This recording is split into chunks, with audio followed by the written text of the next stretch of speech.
Good afternoon. My name is Alistair McGregor. I serve as the NDP's Agriculture and Agri-Food Critic, and I'm the Member of Parliament for Couch and Malahat-Langford.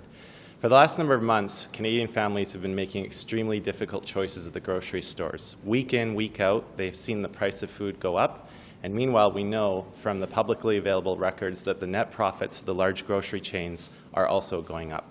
It's for these reasons that at the Agriculture Committee several weeks ago, I received the unanimous consent of my colleagues, and we are going to be starting a parliamentary investigation. That committee investigation was backed up last week by a unanimous vote in the House of Commons. And what that shows is that parliamentarians of all stripes are hearing from their constituents, and they acknowledge that this is a very real issue, and they're following in the leadership of the NDP to get to the bottom of this. Today, the Competition Bureau made an announcement that they are going to be conducting their own study into this issue.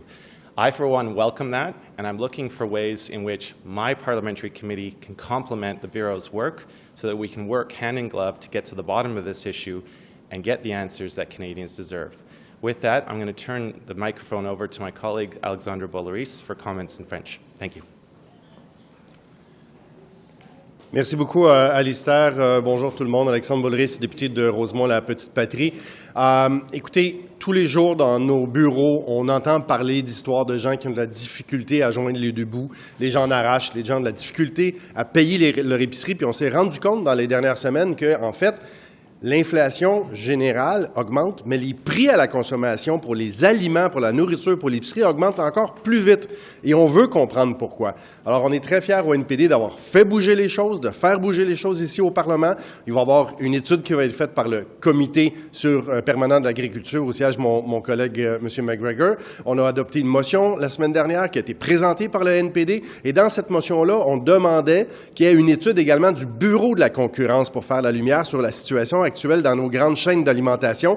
On apprend avec plaisir aujourd'hui que le Bureau de la concurrence, en fait, a répondu à l'appel du Parlement initié par le NPD et espérons que ça va donner des résultats concrets pour aider les gens à avoir un panier d'épicerie qui est abordable. Sur ce, on peut prendre vos questions. Justement, sur le fait que le Bureau de la concurrence se penche là-dessus, qu'est-ce que ça change? Qu'est-ce qu'ils peuvent faire que le comité n'aurait pas pu faire réellement? Bien, c'est une bonne nouvelle aujourd'hui que le bureau décide de faire une étude. Par contre, c'est quand même un petit peu en demi-teinte parce que ce n'est pas une enquête, c'est une étude. Alors, ce n'est pas les mêmes pouvoirs. Et ce qu'on demande, c'est aux grandes chaînes d'alimentation puis aux grandes chaînes d'épicerie de se présenter, de collaborer, de répondre aux questions du Bureau de la concurrence pour qu'on voit est-ce qu'il y a eu de la collusion, est-ce qu'il y a des exagérations, est-ce que l'inflation a un petit peu le dos large. On aurait préféré une enquête sérieusement au NPD, mais on va prendre l'étude quand même en ce moment. Mais il faut que les grandes compagnies, que les PDG de ces compagnies-là participent et répondent à la demande du Bureau. Vous les convoquez en comité parlementaire, les PDG? Bien, c'est plus M. McGregor pour le comité parlementaire qui pourrait répondre, mais je suis pas mal convaincu qu'il va leur lancer une belle invitation. How do you see the Bureau's investigation is different from yours, or is it just going to be like a Brennan Carbon problem? So it's important to understand that the Bureau is not doing an investigation, they're conducting a study. And the ways I want to see and how we can complement their work is, if you look at my motion that was passed at the Agriculture Committee, it's a fairly broad motion. We do want to encourage other sectors to come forward. But I think one of the main themes that will be guiding me in my work at the committee is how can we understand the Bureau's current mandate and how can we look for ways to strengthen its mandate and give it further resources so that it is in fact meeting the needs that Canadians are expressing right now. So I see the two processes as complementary. I mean, we already know now with the Emergencies Act we have a parliamentary committee and a commission. They are working together on the same issue. I think that with our parliamentary investigation into greedflation and the Competition Bureau, we can adopt the same model and work together towards the same goal. Je veux juste savoir, au sujet de l'enquête sur les mesures d'urgence, est-ce que M. Trudeau a contribué à exacerber la situation? Je pose la question parce qu'il y a un document qui a été déposé en preuve aujourd'hui, un document de la police d'Ottawa qui dit que lorsque le fédéral ignore les manifestants, historiquement, ça contribue à rendre la situation difficile à gérer. Vous en pensez quoi? Bien, je pense qu'on va laisser la commission suivre son cours puis faire son travail. Nous, ce qui nous préoccupait à l'époque au NPD, c'est la qualité de vie des gens d'Ottawa qui, franchement, se faisaient harceler, se faisaient intimider. Il y avait du bruit tous les jours. Visiblement, la Ville n'était pas capable de le gérer. Visiblement, la province n'avait pas les outils qu'il faut. Alors, pour nous, je pense que c'était bien qu'on puisse soulager les gens d'Ottawa qui vivaient vraiment des semaines. C'était un enfer, là. Ces klaxons incessants, puis ce harcèlement des gens qui portaient des masques dans la rue ou dans les magasins. Alors, on verra ça va être quoi les conclusions de la commission. Pour nous, ce qui était important, c'était d'agir pour régler cette situation-là. Mais pensez-vous que le gouvernement fédéral aurait dû travailler plus étroitement, c'était entre commetteurs, négocier même plus directement, plus rapidement, c'était intervenu? Je pense que le gouvernement fédéral s'est traîné les pieds. Peut-être qu'il aurait dû être plus proactif avec la municipalité d'Ottawa, avec le gouvernement ontarien. Quant à négocier, on ne va pas négocier avec des gens qui disent qu'ils veulent renverser un gouvernement démocratiquement élu. Là. Il n'y a rien à négocier là. Mr. Square, would you have hoped that the Bureau would have done an investigation, not just a study? I'm sorry? Would you have hoped that the Bureau, Competition Bureau would have done like an investigation, not just a study? Well, you know, the Bureau is in the control of its mandate, and I'm going to respect the processes that they're underway. I can only speak for my work at committee. We have used the term investigation, and we will be exploring the full sense of that word. I do think, however, that the political and public pressure that has been brought to bear, not only on the grocery chains, but also the Government of Canada, from a unanimous vote at committee and a unanimous vote in the House, has, I think, encouraged the Competition Bureau to launch this study. Again, I'm looking to complement their work and to look at ways that we can eventually perhaps strengthen their mandate so that they're, in fact, meeting the demands that Canadians from coast to coast to coast have for their parliamentarians right now. Merci. Bon après-midi. L'étude qui a été annoncée aujourd'hui de la concurrence sur les épiceries, c'est une bonne nouvelle selon vous? Est-ce qu'il s'impose? Le plus important pour nous actuellement, c'est que, premièrement, le gouvernement fédéral, malgré ce qu'il dit, a créé des mesures qui ont aidé à l'inflation. Donc, le gouvernement a carrément imprimé de l'argent dans les dernières années. Là, ce qui est le plus important actuellement, c'est d'annuler l'augmentation de la taxe carbone qui a un impact direct et surtout de s'engager à ne pas augmenter les taxes et les impôts pour les Canadiens et les Québécois. Merci. Merci. Très bien. Je vous écoutais. Vous savez comment je suis respectueux, je suis resté à la Ça va bien? You have all recovered from Saturday? Yeah. Some of you? Bonjour, ça va? Ben oui, Monsieur le Président, je devrais dire. Voulez-vous que je me présente? François-Philippe Champagne. On vous connaît. Je vais vous entendre au sujet de l'étude qui a été annoncée. Oui. Pourquoi une étude et pas une enquête? Le NPD déplore que ça va pas assez loin, une étude. Alors, d'abord, la première chose qu'on peut dire, c'est qu'on voit que la hausse des prix, ça fait mal à tout le monde. Hein? Je veux dire, moi, je peux vous dire, c'est moi qui fais l'épicerie à la maison. Mais on le constate depuis plusieurs mois. Et là-dessus, ce que je devrais... La première chose, c'est qu'il n'y a pas de solution magique et tout le monde doit faire sa part. Vous savez, j'ai eu une rencontre avec l'Association du commerce de détail du Canada, justement pour leur demander, parce que vous savez, c'est à plusieurs étapes. Il y a les fournisseurs, il y a les détaillants, il y a les grandes bannières. Et vous avez peut-être vu que je les ai interpellés en disant « chacun doit faire sa part ». La première chose qu'on a fait, d'abord, c'est en mai dernier, parce que vous savez, c'est pas là, j'écoute plusieurs qui parlent de cet enjeu-là, mais c'est pas d'hier. Moi, j'avais interpellé le bureau de la concurrence en mai dernier pour lui demander vigilance. Utilisez tous les outils à votre disposition pour vous assurer qu'il n'y a pas de pratique déloyale. Vendredi dernier, vous avez vu, j'ai demandé, à la demande du ministre, ils ont décidé de lancer, j'allais dire, une enquête pour voir exactement est-ce qu'il y a effectivement des pratiques qui vont contre la concurrence à travers les différents acteurs. Mais je pense qu'on doit aussi dénoncer, et ça, j'en ai parlé quand j'étais à Washington aussi la semaine dernière, on doit aussi dénoncer. On a vu, puis il y avait des articles récemment du New York Times qui parlaient de certaines grandes marques. Je pense par exemple à PepsiCo, je pense par exemple à Nestlé. On m'a dit que Procter & Gamble qui avait augmenté les prix, mais en même temps en augmentant les bénéfices. Alors ça aussi, on doit le dénoncer. C'est pour ça que je dis c'est un ensemble de mesures qu'on doit prendre.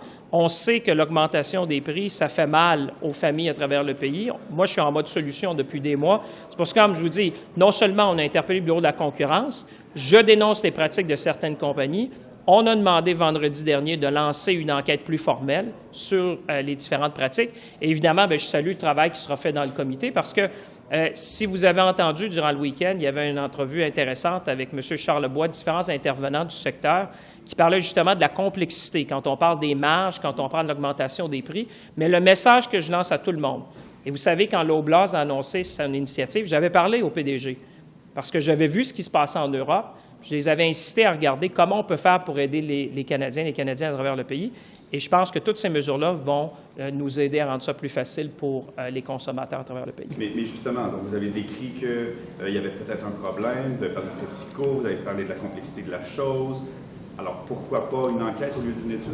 Si c'est si important, si vous doutez qu'il y a peut-être des crocheries ou peu importe, je peux pas il faut d'abord faire les choses dans le bon ordre. L'étude va nous permettre de démontrer ça. Il y a un comité parlementaire aussi qui va le faire parce que sans rentrer dans les technicalités de ça, mais une enquête, c'est lorsqu'on a des éléments de preuve qui nous permettent de lancer une enquête. L'étude, d'abord, c'est de regarder l'écosystème. Et c'est pour ça que je le dis, quand vous regardez l'entrevue de ce week-end, vous voyez à quel point c'est complexe. Hein? C'était avec M. Gravel, il y avait une entrevue où il y avait plusieurs intervenants, où il montrait un peu la complexité, parce que les grandes chaînes ont aussi des pharmacies, il y a les fournisseurs, il y a les intermédiaires, il y a les détaillants. Moi, ce que je souhaite, c'est que le comité, d'abord, regarde l'ensemble de l'écosystème. Mais vous me connaissez, moi, je suis en action. La première chose que j'ai faite quand j'ai vu ce qui se passait en Europe, j'ai appelé. J'ai appelé les PDG de certaines compagnies à travers le pays en leur disant « Inspirez-vous de ce qui se fait en Europe parce qu'on doit aider les citoyens maintenant. » Deuxièmement, quand j'étais à Washington, je le dis ouvertement aujourd'hui, il faut que les grands fournisseurs aussi fassent leur part. Tout le monde doit faire sa part dans ce moment-là. Puis nous, évidemment, avec le Bureau de la concurrence, bien, on va prendre tous les outils à la disposition. Puis croyez-moi, s'il y en a un qui regarde ce qui se passe présentement, c'est bien nous. Je salue, j'allais dire, plusieurs des collègues qui s'intéressent à ce sujet-là, mais nous, ce n'est pas d'hier qu'on s'y intéresse. Hein, la première lettre, vous regarderez, c'était au mois de mai dernier où j'écrivais au Bureau de la concurrence en leur disant « Je vous demande de prendre tous les outils à votre disposition pour vous assurer de commencer à regarder est-ce qu'il n'y aurait pas des pratiques, est-ce qu'il y aurait des tendances dans le marché canadien auxquelles on devrait s'intéresser plus particulièrement. » Mais vous dites que ça prend des preuves pour lancer une enquête. Alors, est-ce qu'il pourrait y avoir une étude et ensuite une enquête? Parce que l'étude... Vous avez raison, mais je pense que ça, c'est plus au Bureau de la concurrence. Vous savez, c'est un organisme indépendant qui est là, tant mieux pour ça. Mais moi, ce que je salue, c'est que non seulement en mai, je les avais informés, je leur avais demandé d'être vigilants. Vendredi dernier, je leur ai dit « commencez ça maintenant ». Et là, on voit des étapes, je veux dire, qui vont nous amener vers un résultat. Puis en plus, le comité parlementaire. Et en plus, je dirais, comme moi, ministre de l'Industrie, je l'ai fait avec Mme Freeland, on avait, je pense, une 25 intervenants de tout l'écosystème, là. Tout l'écosystème canadien était là en leur disant spécifiquement « vous devez faire votre part ». Les gens à la maison nous regardent, là, puis ils veulent que les gens fassent leur part. Autant les détaillants que les fournisseurs, que les grandes bannières. Et c'est ça qu'on va demander de chacun de faire leur part. C'est bien de faire une étude, c'est bien de faire une enquête, mais les gens veulent que les prix baissent cette semaine lorsqu'ils vont faire le marché pour leur famille. Sure.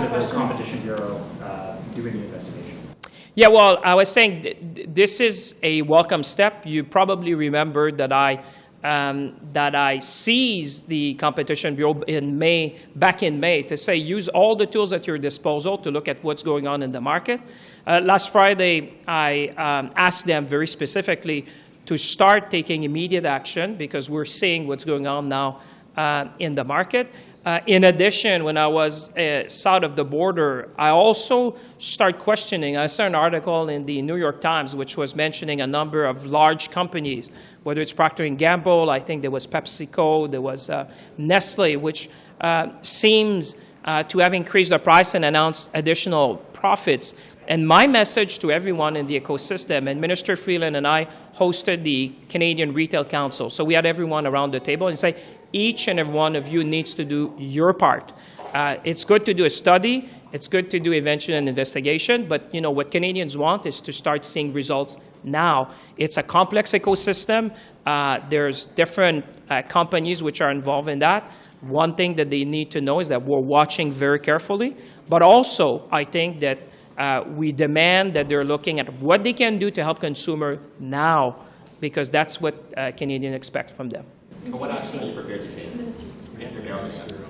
Sorry? A question. What action are you prepared to take if they're gouging us? Listen, we will take all the actions that we have under statute in order to protect the interests of Canadian consumer. Trust me. Merci tout le monde. Merci. So while you're in QP, there's some big news that just came out that I want to ask you about. Which big news? At the Emergencies Act Commission, Doug Ford has been summoned to testify. He told reporters before that he hadn't been asked. Now he's taking the commission to court so he doesn't have to testify. You're an Ontario MP. What do you make of that?